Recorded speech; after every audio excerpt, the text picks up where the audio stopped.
When I first read the book of Revelation, something shifted inside me. I wasn't looking for answers. I wasn't searching for spiritual awakening. I was just lost. Lost in a world that kept telling me that power means domination, that success means winning at any cost, that worth is something you have to earn through achievement. But then I read John's account of the throne room of heaven.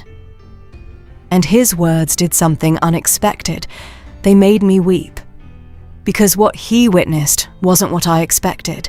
It wasn't what the world teaches. And as I read deeper, I realized his vision wasn't just for him. It was for us, for you, for right now. So imagine this for a moment. The future of the entire world exists, written, sealed, and held in the hand of ultimate authority. But there's one terrifying problem. No one is worthy to unlock it. Not the greatest leaders, not the wisest minds, not even the most righteous people who ever lived. This isn't a movie scene. This is the vision recorded in the book of Revelation, where a man named John, exiled, isolated, and stripped of everything, suddenly finds himself witnessing something beyond human understanding, the throne room of heaven itself.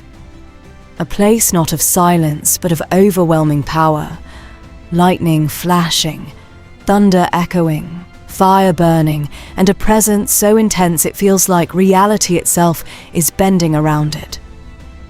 At the center of everything is a throne, not symbolic, not metaphorical. A real seat of authority surrounded by a radiant, almost unexplainable brilliance.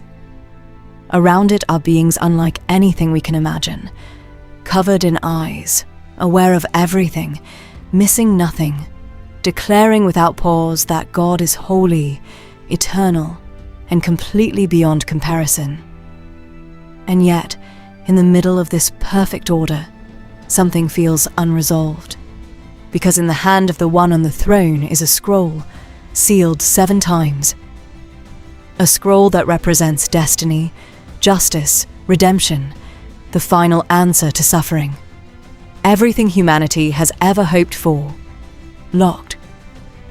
And the question begins to echo across heaven itself. Who is worthy to open it? And then something unexpected happens. John doesn't just observe, he breaks. He weeps, not quietly, but deeply, uncontrollably, because he understands the weight of this moment. If no one can open the scroll, then history has no resolution. Pain has no purpose. Evil has no end. Everything just continues, endlessly. And that realization crushes him. It's the same fear many people carry today. The feeling that maybe things will never truly be made right. That maybe justice, healing, and peace are just ideas, not realities, and for a moment, even heaven feels silent under that question. Then suddenly the silence is broken. A voice speaks, "Do not weep, the lion has triumphed."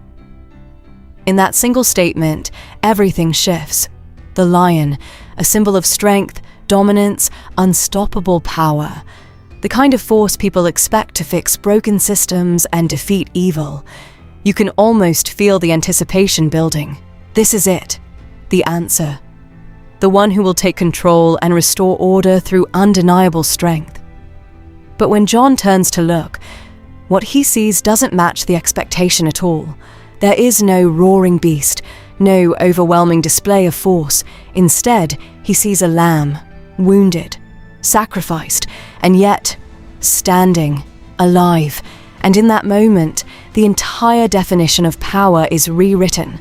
The one who is worthy is not the one who conquers by force, but the one who gives everything in love. The lamb steps forward and heaven erupts, not in fear but in worship. Because true authority wasn't revealed through domination, it was revealed through sacrifice.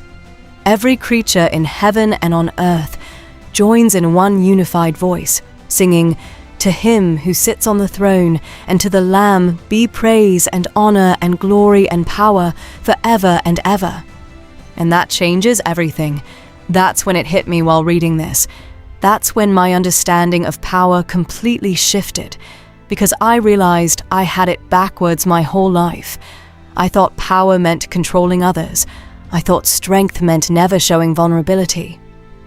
I thought worth was something earned through accomplishment.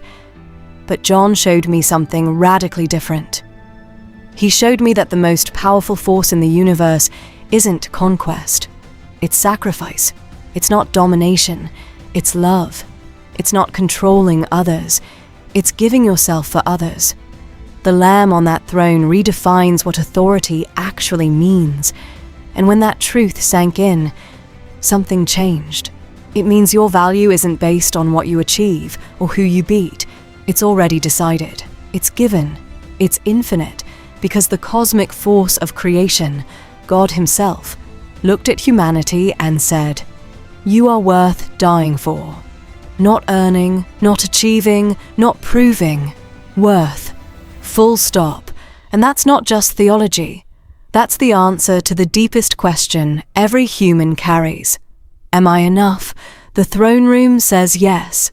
Unconditionally. Forever. So now the real question isn't just about what John saw in that throne room 2,000 years ago. The real question is this. If power looks like this, if true strength is sacrifice, if real authority is love, if your worth is already infinite, then how does that change the way you live? How does that change the way you love? How does that change the way you see yourself when you look in the mirror? In a world obsessed with winning, with control, with being right, with proving your worth. John's vision whispers something different. It says, you are already enough. You are already loved. You are already worthy. The Lamb paid the ultimate price, not because you earned it, but because you matter. So the question becomes, will you finally believe it? Will you stop trying to prove your worth and start living like someone who already knows they're infinitely valued? Because that throne room, it's not just history. It's an invitation. It's a promise. It's the transformation waiting for you. The throne room changed John forever.